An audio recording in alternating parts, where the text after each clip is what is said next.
I thought I'd stop and record something at the beginning of this trip on what I thought was a quiet road, but it's not. It's the R81 and there's traffic passing me in every direction, sadly. But I'm next to my first baobab tree over there, and that's a sign that I'm coming over the mountains, off the high veld, 1,500 meters above, and down into the low veld stretched out behind me. And I can feel it in the temperature. It's about 4 degrees hotter here, and I can hear it too in the bird song in these woodlands behind me. This is one of the most dense and productive regions for photographing bird life in South Africa. I'm looking forward to getting further into it.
Well, that's better.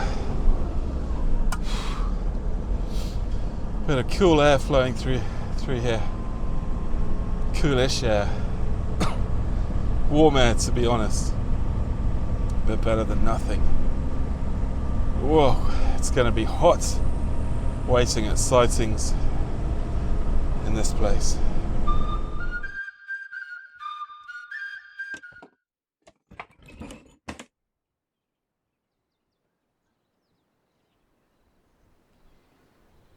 He went from Grahamstown to Kimberley, and from Kimberley to Khama's country. And from Khama's country he went east by north, eating melons all the way, till at last he came to the banks of the great grey-green, greasy Limpopo River, all set about with fever trees, precisely as the kolo bird had said. I've arrived along the banks of the greasy Limpopo River, the northernmost part of the Kruger National Park, in a famous camp, Punda, founded way back in 1919 by the first ranger of the region, J.J. Cat Kutsa. He named it after what he thought was the Swahili word for zebra. He was wrong, but he kept the name anyway. It's a fantastic region, not just for wildlife, but also for its rich cultural history. It's littered with archaeological sites and famous for being far from the law, home to a den of thieves, ivory poachers, blackbirders, and other villains. I spot a flapping ear up ahead. It's a herd of elephants, just off the side of the road. Actually blocking the road, some of them, creating a little bit of a Punda traffic jam. I haven't seen elephant in so long. The last trip I did was to the Kalahari, and they don't have elephant there.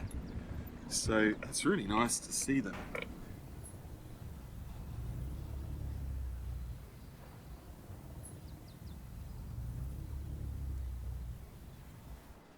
Coming up the valley, up this little watercourse here. They're all going to troop past to my left.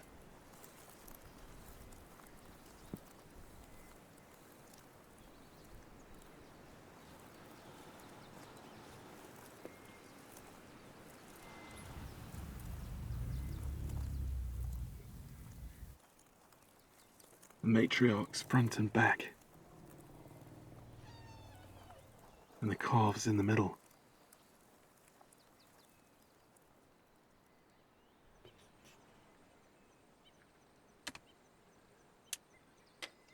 I'm just a couple of 100 meters up from where the elephants were, and I ran into what they call a mean old Daka boy.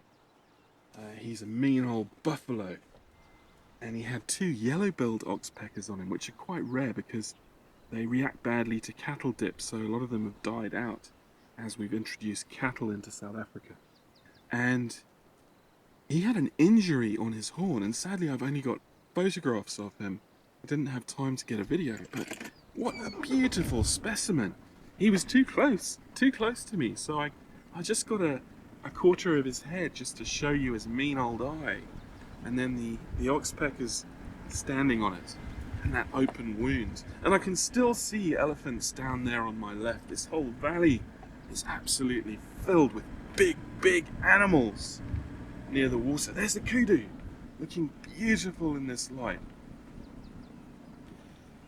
She can hear me, no question.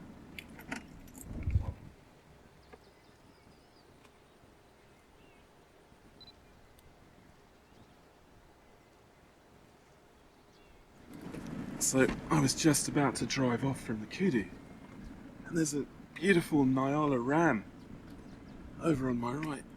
Let's just get out of the road. Kudu's crossing in front of me, elephant to my left, nyala grazing on my right. What a place. Nyala are tricky to see. They're secretive animals, so I need to be fast and get this guy while he's still out in the open.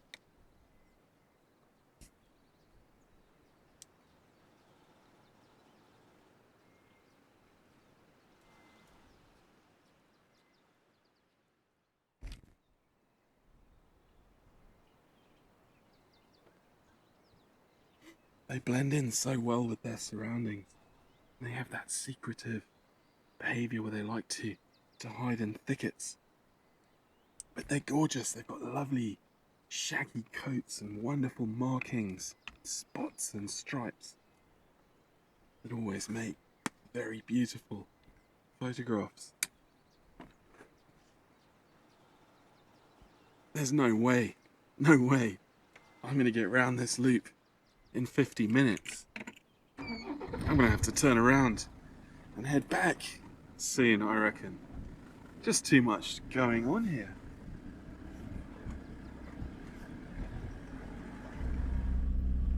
It seems inevitable at Punda that elephants will block your way back to camp, and that the setting sun will beat you home. And I guess that's not such a bad thing when you consider how many elephants were killed here just 100 years ago. It's great to see such large herds in this tree-filled paradise, and great too to be back here once again in this distant north. In terms of supper, things are a little bit basic here tonight, in need of my wife's touch perhaps. I'm having suve pasta. That's boiling water in the sink, and I'm going to eat it out of the bag.